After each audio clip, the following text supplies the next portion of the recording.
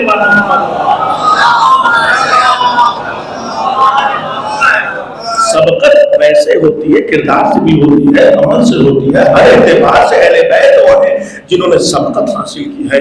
تیسری آیت آ جائیں, بسم اللہ الرحمن الرحیم.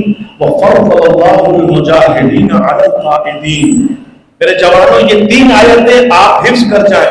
اگر ابھی چونکہ تقریر کے بیچ میں آپ صحیح سے نہیں سن پائے, بعد میں لکھ کے دے دوں یا آیت نمبر بتا دوں آپ اسے ضرور یاد رکھیں، کبھی بھی کوئی سامنا کرے کہ تم شیعہ ہو، کس بات کی دلیل ہے، تم تو حق پر نہیں ہو، تم نے فلاں الزامات جو ہم پہ لگتے ہیں طرح طرح کے، وہ مجھے نہیں جانا، آپ دلیل دیں کہ 3 آیتیں پیش کر رہا ہوں، اب ان 3 آیتوں میں جاؤ ہمیں رد کر کے دکھاؤ کہ فقہ اہل بیت معصوم نہیں ہے، یا فقہ اہل بیت اسبق نہیں ہے، یا فقہ اہل بیت فضیلت والی نہیں ہے۔ فضل اللہ المجاہدین علی القائدین، اللہ نے، کس نے؟ اللہ نے، ہم نے نہیں، نبی نے نہیں، کسی مولوی نے نہیں، کسی لجنا نے نہیں، کسی گروہ نے نہیں، اللہ نے، وفضل اللہ المجاہدین، اللہ نے مجاہدین کو فضیلت دی ہے، فوقیت دی ہے، علی القاعدین، کہ جو لوگ بیٹھے ہوئے ہیں، یعنی جو جنگ نہیں کرتے ان سے افضل کون ہے؟ جو مجاہد ہے فی سبیل اللہ، اللہ کی راہ میں جہاد کرنے والا ہے، وہ اللہ کے نزدیک افضل ہے۔ اب یہ 5 فرقوں کے مالکین سے آپ جا کر غور کریں کہ کون ہے جس نے خدا کی راہ میں جہاد کیا، کون ہے جس نے اللہ کی راہ میں تلوار اٹھائی۔ عزیزان محترم، پوری تاریخ چھان لے، نہ حنفی میں کوئی جہاد کرنے والا، نہ مالکی میں کوئی جہاد کرنے والا، نہ کوئی حنبلی میں جہاد کرنے والا، نہ کوئی شافعی میں جہاد کرنے والا، اور اہل بیت صرف مجاہد نہیں ہے، اول بھی شہید ہے، اوسط بھی شہید ہے، آخر بھی آئے گا تو شہید ہوگا۔ یہ صرف مجاہد نہیں، شہادت کی منزل پر فائز ہے، کیونکہ شہادت ان کی میراث ہے۔ اور شہید کون ہوتا ہے؟ جو خدا کی راہ میں جہاد کرے۔ عزیزان محترم، جب شہید یہ ہے تو افضل قرآن کی نگاہ میں کون ہے؟ فضل اللہ المجاہدین علی القاعدین، اللہ نے مجاہدوں کو، جب مجاہد کو فضیلت حاصل ہے قائدین پر، بیٹھے ہوئے لوگوں پر، تو جو شہید ہوگا وہ کتنا افضل ہوگا۔ تو اب عزیزان محترم، حکم شریعت کس سے لے؟ آیت عصمت و طہارت، آیت ثبت، آیت فضیلت، 3 آیتیں ایسی ہیں کہ جس سے یہ ثابت ہوتا ہے کہ اگر حکم شریعت لینا ہے، نماز کو صحیح طریقے سے لینا ہے، روزے کو صحیح طریقے سے لینا ہے، حج و خرم و زکات و امر بالمعروف و نہی عن المنکر کو صحیح طریقے سے لینا ہے، تو کوئی اور مرکز نہیں ہے، یا قرآن کی طرف جاؤ، جملے کو پلٹ دو، یا قرآن سامد کی طرف جاؤ، یا قرآن ناطق کی طرف جاؤ۔ یہی وجہ تھی کہ نبی کریم نے آخری لحظے میں اگر کوئی بات کہی ہے تو یہی کہا ہے، اگر کوئی انسان قرآن اور فطرت سے متمسک ہو جائے، لن تضل بعدی، وہ میرے بعد گمراہ نہیں ہوگا۔ یعنی اگر مرکز احکام شرعی اگر کوئی ہے تو وہ قرآن ہے اور اہل بیت ہے۔ اب یہ 2 چیزیں ہیں، لیکن جب 2 چیزیں ہیں، دونوں مساوی ہیں، حکم کے اعتبار سے بھی، فضیلت کے اعتبار سے بھی۔ کچھ گوشے میں بیان کر دوں، یہ بھی ہدایت دیتا ہے قرآن، اہل بیت بھی ہدایت دیتے ہیں، یہ بھی شفا کرے گا، شفاعت کرے گا، یہ بھی شفاعت کریں گے، یہ بھی شفا دیتا ہے، یہ بھی شفا دیتے ہیں، یہ بھی نور ہے، یہ بھی نور ہے، یہ بھی بشیر ہے، بشارت دیتا ہے جنت کی، یہ بھی بشیر ہے، یہ بھی نذیر ہے، نذارت کرتا ہے، ڈراتا ہے جہنم سے، یہ بھی نذیر ہے، ڈراتے ہیں جہنم سے، یہ بھی کتاب مبین ہے، یہ بھی امام مبین ہے۔ کیا عرض کر رہا ہوں؟ گویا کتنی مساوات ہے، کتنی ہم آہنگی ہے ان کے بیچ میں کہ عزیزان محترم، لیکن بسا اوقات ہم دیکھتے ہیں کہ قرآن میں بہت سے حروف ایسے ہیں، الفاظ ایسے ہیں کہ جس کا ترجمہ ترجمہ ہی نہیں ملتا. جیسے حروف مقطعات، جلدی جلدی باتوں سمیٹو. حروف مقطعات جس کا ترجمہ نہیں ہے. کیوں ترجمہ نہیں ہے عزیز جان محترم؟ اولی الامر جس کا صحیح ترجمہ شیعوں کے علاوہ کوئی نہیں کرتا. یا باب حدہ صحیح ترجمہ نہیں ملتا. لفظ ولی اس میں آ کے اختلاف ہو جاتا ہے. بہت سارے الفاظ ہیں قرآن میں کہ جہاں پر آ کر انسان رک جاتا ہے، تلاوت کرنے والا رک جاتا ہے کہ اس کا حقیقی معنی کیا ہے. میرا ایک سوال ہے، میں یہاں پر آ کر آپ سے عربی میں گفتگو کرنا شروع کر دوں تو آپ مجھے کہیں گے کہ یہ تھوڑا سا دماغ سے کمزور ہو چکے ہیں. زبان کون سی ہے؟ اردو کی. تو عزیزان محترم، اردو کی زبان میں ہم آپ سے گفتگو کر رہے ہیں، لیکن خدا عربی میں گفتگو کر رہا ہے ہر ایک سے. سوال رہتا ہے نا بھائی، خدا حکیم ہے، مدبر ہے، وہ جانتا ہے، تو قرآن عربی میں ہی کیوں نازل کر رہا ہے جبکہ ہم اردو والے ہیں، کوئی انگلش والا ہے؟ لیکن عزیزان محترم، حکم قرآن نے خود ہی، آیت قرآن نے خود ہی ثابت کیا سورہ یوسف میں، اِنَّا أَنزَلْنَاهُ قُرْآنًا عَرَبِيًّا لَعَلَّكُمْ تَعْقِلُونَ، کہ میں نے قرآن کو عربی میں اس لیے نازل کیا ہے تاکہ تم صاحب عقل ہو جاؤ. عزیزان محترم، کیوں؟ وجہ کیا ہے؟ ہماری اردو ایک لشکر کی طرح ہے کہ طرح طرح کی زبان سے ملے ہوئے الفاظ ایک زبان بن گئی ہے. جتنی بھی کائنات میں زبانیں ہیں، بولی جانے والی لینگویج ہے، اس میں وہ فصاحت و بلاغت نہیں ہے جو قرآن کی زبان میں ہے، عربی میں ہے. عزیزان محترم، ایک لفظ کے 70 معنی ہے، ایک ایک لفظ کے 70 معنی ہے. اور یہ تو چھوڑیں، اگر زبر اور زیر میں فرق ہو جائے تو انسان قاتل سے مقتول بن جاتا ہے، ظالم سے مظلوم بن جاتا ہے. یہ ایک ایک لفظ اگر حرکت، صرف زبر زیر کی بات کر رہا ہوں، لیکن عزیزان محترم گفتگو سمیٹوں کہ قرآن دونوں ہی ہیں. لیکن اس قرآن میں اللہ نے ایسے کیوں حروف رکھے کہ جہاں ترجمہ بھی نہیں ہو پا رہا ہے؟ عزیزان محترم، یہی تو خدا بتانا چاہ رہا ہے.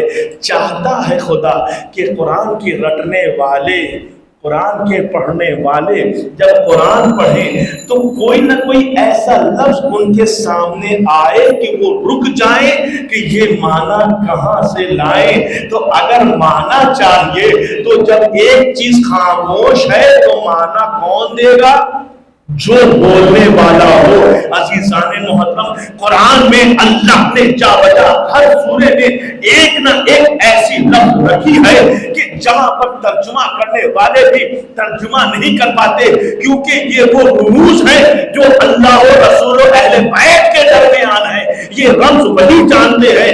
یعنی خدا نے ایک نظام بنایا ہے اہل بیت کو پہچانوانے کے لیے کہ تم لا قرآن رٹو، لا قرآن حفظ کرو، لا قرآن پڑھو. جب تم پھنسو گے تو حافظ قرآن کی طرف رجوع کرو گے نا، لیکن وہ حافظ قرآن بھی تمہیں معنی نہیں بتا پائے گا. لہذا یاد رکھو، اگر تمہیں پھنس رہے ہو، اگر تم پھنستے ہو تو حافظ قرآن کی طرف نہیں، حافظ قرآن کی طرف رجوع کرو تاکہ تمہیں صحیح تفسیر ملے، صحیح تعبیر ملے. ایک صلوات پڑھیں.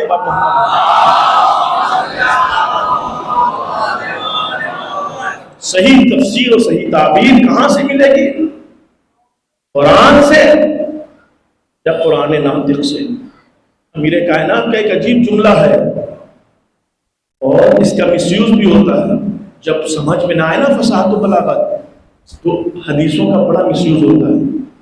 ایک حدیث سنا رہا ہوں، مولا فرماتے ہیں ہذا کتاب صامت، یہ کتاب اللہ کی خاموش ہے، اس سے حکم الہی نہ لو. عربی کی جو عبارت ہے ظاہری ترجمہ کریں تو یہی ہوتا ہے کہ اس سے حکم الہی نہ لو. انا قرآن الناطق، مجھ سے حکم. یہ کیا ہوتا ہے؟ یہ وہ مشکل ہے کہ جو صرف عربی کے ترجمے پر اکتفا کرتے ہیں اور آ کر مولویوں سے بھی بحث کرتے ہیں کہ مولانا ترجمہ میں تو یہ لکھا ہوا ہے، ترجمے کے ذمہ دار ہم نہیں ہیں. اگر کوئی عبارت، کوئی ایسی حدیث جس میں آپ کا ذہن کام نہیں کر رہا ہے، اردو کا ترجمہ ہمارے پاس نہ لائیں، عربی عبارت لائیں، تاکہ صرف ترجمہ نہیں ہوتا کلام امام میں، کیونکہ امام کا کلام کلاموں کا امام ہوتا ہے. تو اگر امام کہہ رہے ہیں تو صرف اس ظاہری کلام پر نہ جاؤ، اس کی فصاحت و بلاغت پر جاؤ کہ کون سی ایسی باریکی رکھی ہے قرآن میں، اس حدیث میں، کہ جس کی بنیاد پر ہم صحیح معنی اس حدیث کو سمجھ سکتے ہیں. بہت سی حدیثیں کنفیوز کرنے والی ہوتی ہیں، ہم ظاہری ترجمہ پہ چلے جاتے. نہیں، حدیث یہ ہے اصل میں، یہ حکم قرآن، یہ قرآن ثابت ہے، اس میں احکام الہی ہیں، لیکن احکام الہی کو کسی اور سے نہ لو، کسی سے اس کی تفسیر نہ کرواؤ، کسی سے بھی اس کی تعبیر نہ کرواؤ. کس سے لینا ہے؟ اہل بیت سے لو. ہم قرآن ناطق ہیں، ہم مفسر قرآن ہیں، ہم تعبیر قرآن کو جانتے ہیں، ہم جانتے ہیں کون سی آیت کہاں اتری ہے، ہم جانتے ہیں کہ کون سی خشکی میں اتری ہے، کون سے تر میں اتری ہے، کون سے مکی میں اتری ہے، کون سے مدینے میں اتری ہے، کون ناسخ ہے، کون منسوخ ہے، کون مشابہ ہے، کون محکم ہے. گویا میں جانتا ہوں، میں علی معبر قرآن ہوں. اس حدیث میں معبر کی لفظ لا کر امام نے یہ فیصلہ کر دیا کہ اگر قرآن سے حکم حاصل کرنا ہے تو کسی ایرے غیرے سے حکم نہ لینا. علی سے پڑھ کر معبر قرآن کوئی نہیں ہے کہ جہاں قرآن خاموش ہو جائے وہاں اہل بیت بولتے ہیں. ایک صلوات پڑھیں.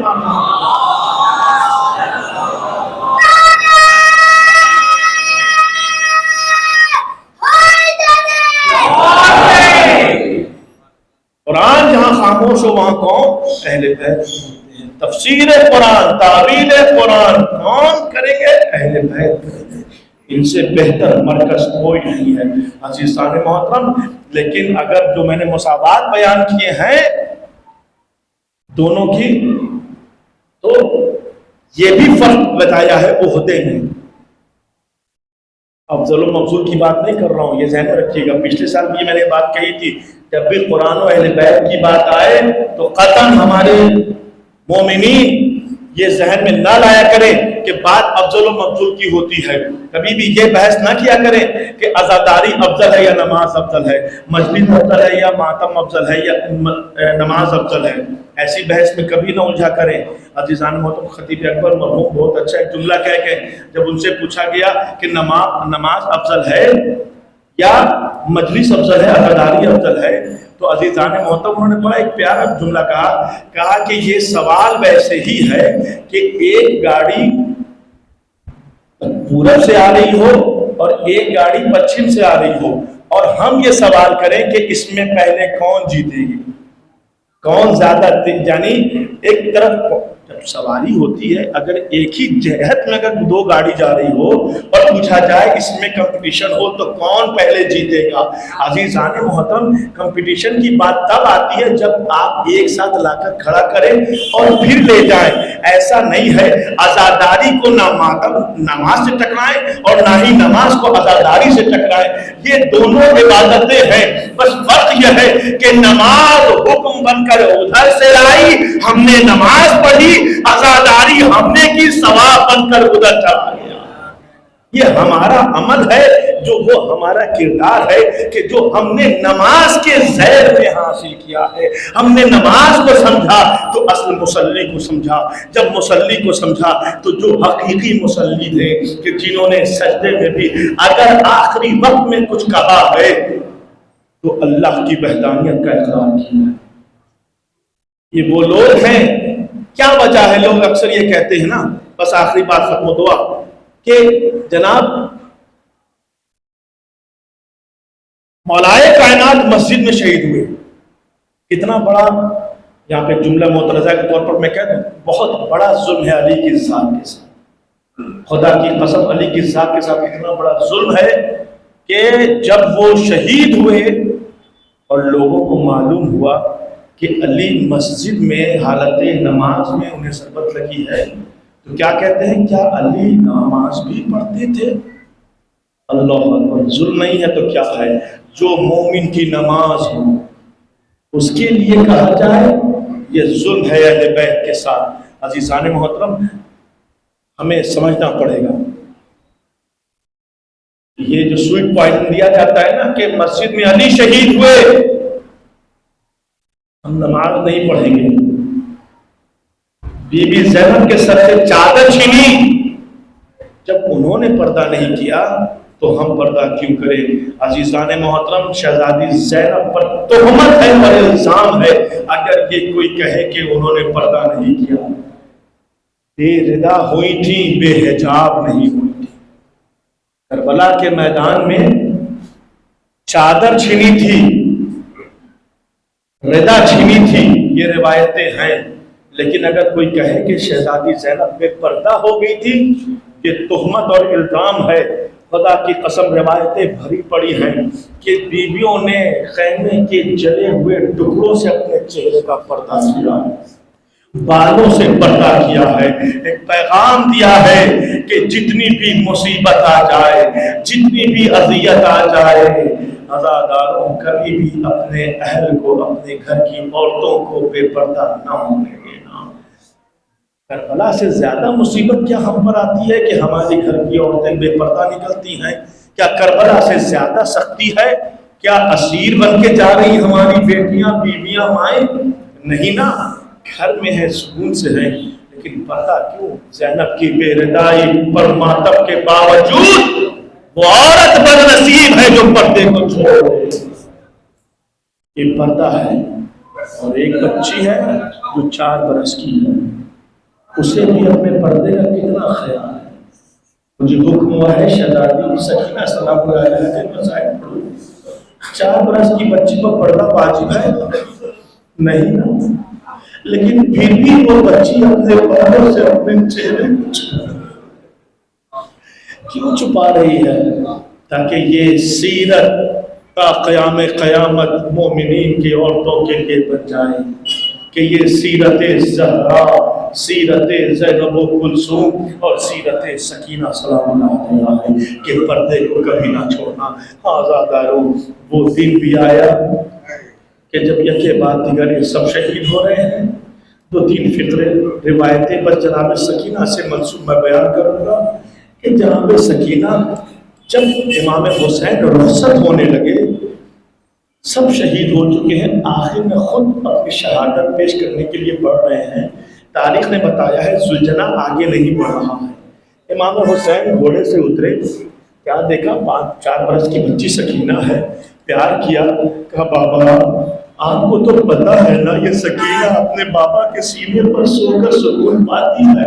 ایک مرتبہ امام حسین کہتے ہیں بیٹی سکینہ آج سے دستور بدل گیا ہے، آج سے شہزادہ علی اصغر میرے سینے پر سوئے گا، تو ماں کے سینے پر سوگی۔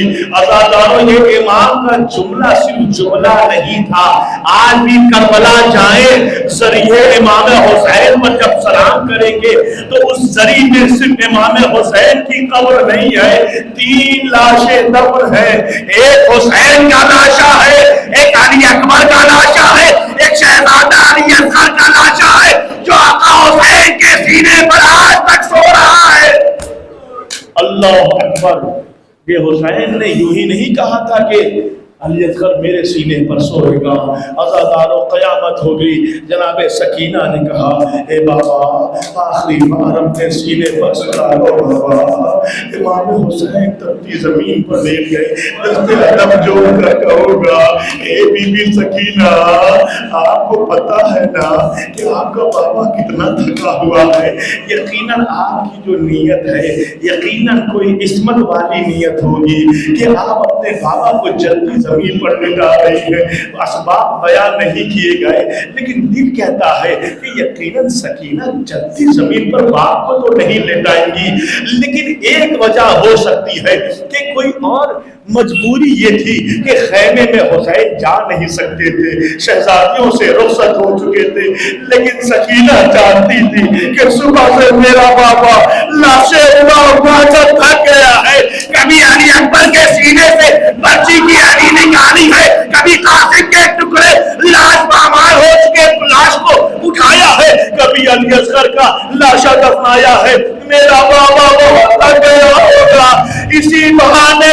چند لہتے میرا بابا آرام کر لے، یہی نیت رہی ہوگی۔ آزادارو سکینہ حسین کے سینے پر ہے۔ ایک مرتبہ حسین کہتے ہیں اے بیٹی سکینہ اب کچھ ہی لمحے میں تو یتیمہ ہو جائے گی۔ جیسے ہی یہ لفظ سنا نا ایک مرتبہ آقا حسین سے یہ 4 برس کی بچی کہتی ہے اے بابا یہ یتیمی کیا چیز ہوتی ہے؟ امام حسین کہتے ہیں میں تمہیں بتاؤں گا نہیں یتیمی کا معنی کیا ہے، چندی لہتے گزرنے کو تمہیں پتا چل جائے گا یتیم کیا ہوتا ہے۔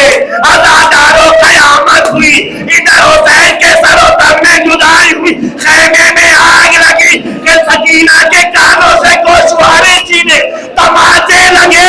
ایک مرتبہ فرات کی طرف رک کر کے کہا بابا سکینہ کو پتا چل گیا یتیمی کیا چیز ہوتی ہے۔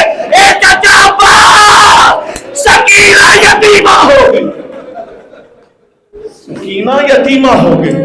آزادارو یہ 4 برس کی بچی ہے نا، کسی نے سید سجاد سے پوچھا اے میرے مولا کربلا سے کوفہ، کوفے سے شام کس حالت میں گئے ہیں؟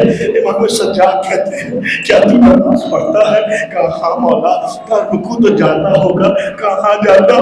کہا بس یہی سمجھ لے کربلا سے کوفہ، کوفے سے شام تیرا مولا سجاد رکوع کی حالت ہے۔ پوچھا مولا ایسا کیا ہے رکوع کی حالت میں کیوں گئے؟ کہا ایک رسن میں 12 گلے بندھے تھے اور میرے توق میں وہ رسی بندھی تھی۔ آزادارو سید سجاد کہتے ہیں کہ جب میں اٹھنا چاہتا تھا 2 مصیبتیں آتی تھی، خاردار توق سجاد کے گلے میں پیوست ہوتے تھے، رسی کھینچتی تھی میری بہن سکینہ کا گلا پھنستا تھا۔ اللہ اکبر، اسی محبت میں سید سجاد رکوع کی حالت میں گئے۔ آزادارو اللہ آپ کو امام حسین پر رونے والا شمار کرے، جعلکم اللہ من الباقین علی الحسین۔ اس آواز گریہ پر خدا خصوصی رحمت کا نزول کرے۔ آزادارو وہ وقت بھی آیا کہ جب خیمے میں آگ لگی ہے نا، تاریخ بتاتی ہے کہ سید سجاد اس غش کے عالم میں ہے کہ خیمے سے باہر بھی نہیں نکل سکتے، لیکن امامت کی محافظہ زینب سلام اللہ علیہ امام سجاد کو اپنے کاندھے پر اٹھا کر امامت کی حفاظت کر رہی ہے۔ لیکن یہیں پر ایک بچی ہے جس کے دامن میں آگ لگی ہوئی ہے، وہ تیزی سے فرات کی طرف بھاگ رہی ہے۔ حمید ابن مسلم کہتا ہے کہ میں نے دیکھا کہ ایک 4 برس کی بچی ہے، آگ لگی ہوئی ہے، میں نے چاہا کہ اس کے دامن سے آگ کو بجھاؤں، وہ بچی کہتی ہے اے شیخ میرے قریب نہ آنا، میرے قریب نہ آنا، میں ناموس عصمت و طہارت میں سے ہوں۔ جیسے یہ جملہ سنانا کہتی ہے وہ حمید کہتا ہے اے بی بی میرا کوئی چھین لوٹنے کا ارادہ نہیں ہے۔ آزادارو جب نہیں سکینہ نے کہا ہو اب سکینہ کے پاس بچا کیا ہے جو تو لوٹے گا؟ جو بابا نے بالیاں پہنائی تھی کسی نے کھینچ کر لبے کان کو پھاڑ کر خون بہا دیا ہے، اب تو کیا چھینے گا؟ ایک مرتبہ جب سکینہ نے محسوس کیا کہ وہ کوئی اور نہیں کوئی ہمدرد لگتا ہے تو فوراً ہی کہتی ہے اگر ایسی بات ہے تو بس مجھ پر ایک رحم کر دے۔ کہا وہ رحم کیا ہے؟ کہا بس ایک سوال کا جواب دے دے۔ کہا وہ سوال کیا ہے؟ کہا بس مجھے کربلا سے نجف کا راستہ بتا دو۔ کہا نجف کا راستہ جاؤں کر کیا کرو گی؟ کہا نجف جا کر اپنے دادا کی قبر پر گریا کرو گی، اے میرے دادا میرا بھائی علی اکبر مارا گیا، میرا بھائی قاسم پروان ہو گیا، میرا علی اکبر شہید ہو گیا، میرا بابا ذبح کر دیا گیا۔ اللہ اکبر۔ حمید کہتا ہے اے بی بی ہم نجف جا کر کیا فائدہ، اب تو تمہارا بابا مارا گیا، اب فکر کرو اپنے بابا کی، اب کیا کرو گی؟ ایک مرتبہ سکینہ نے روتے ہوئے کہا کہ اب اس بچی اور اس سکینہ کے 2 ہی کام بچے ہیں۔ پہلا کام یہ ہے کہ جب فوج آدھا فرات سے پہرا ہٹا دے گی تو میں جاؤں گی اپنے ننھے ہاتھوں سے چلو میں پانی اٹھا کر اپنے بابا کے خشک گلے پر ڈالوں گی، کیونکہ میرا بابا گیا. کہا دوسرا کام کیا ہے؟ کہا دوسرا کام یہ ہے کہ جب فوجیں آدھا ہٹ جائیں گی میں جنگل میں جاؤں گی, خشک پتے چنوں گی, چن کر لاؤں گی, اپنے بابا کے اڑیا لاشیں پر ڈالوں گی. آزادارو یہی وہ بچی تھی کہ جو تڑپتی رہی. شام میں غریباں آئی, تڑپ رہی ہے. ایک مرتبہ شہزادی زینب نکلتی ہے, سکینہ نظر نہیں آ رہی ہے, سکینہ نظر نہیں آ رہی ہے. اب جو دیکھا کہ ایک لاش بے سر ہے, اس پر یہ بیوی بچی 4 برس کی بچی لپٹ کر رو رہی ہے. امام جناب زینب نے اس بچی کو الگ کیا. الگ کرنے کے بعد کہا, تاریخ میں 2 روایتیں آتی ہیں. ایک روایت یہ کہتی ہے جیسے ہی جناب زینب سکینہ سکینہ سکینہ پکارتے پکارتے مقتل میں آئی نا, ایک مرتبہ وہ جسم جس میں سر بھی نہ تھا اس سے آواز بلند ہوئی, اے بہن زینب ذرا آہستہ بولو, میری بیٹی سکینہ باپ کے سینے پر سکون پا رہی ہے. اللہ اکبر. سکینہ کو اگر سکون ملتا تھا, بس آخری روایت, سکینہ کو اگر سکون ملتا تھا تو صرف حسین کے سینے پر یا حسین کے رخسار پر.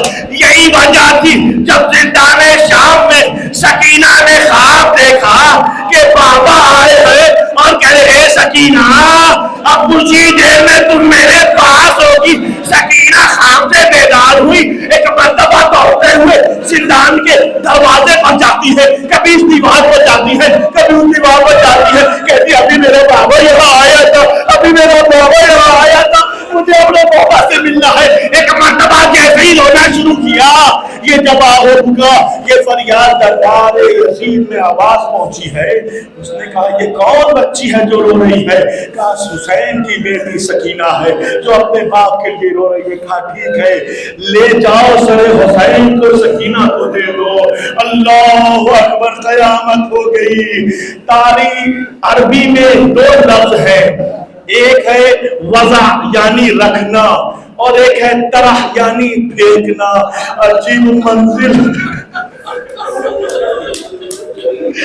آپ سمجھ گئے, خدا کی آوازیں گری پر رحمتوں کا نزول کرے. سر حسین آیا, وضع کی منزل پر نہیں ہے, سکینہ کے پاس تخت میں رکھا نہیں گیا. حسین حسین کے سر کو آغوش سکینہ میں پھینکا گیا. جیسے ہی سکینہ نے سر حسین دیکھا, ایک مرتبہ کہتی ہے ارے میرے بابا یہ بے شادی کا زخم کیسا ہے, اے میرے بابا یہ ہونٹ پر زخم کیسے ہے, اے میرے بابا یہ آنکھوں سے خون کیسا جاری ہے. سکینہ نے ایک مرتبہ سر حسین کو گلے سے لپٹا لیا. واہ حسینہ, واہ حسینہ کہنا شروع کیا. کہتے کہتے ایک مرتبہ آواز بند ہو گئی. سید سجاد نے شانہ ہلایا, پوری اماں انا للہ و انا الیہ.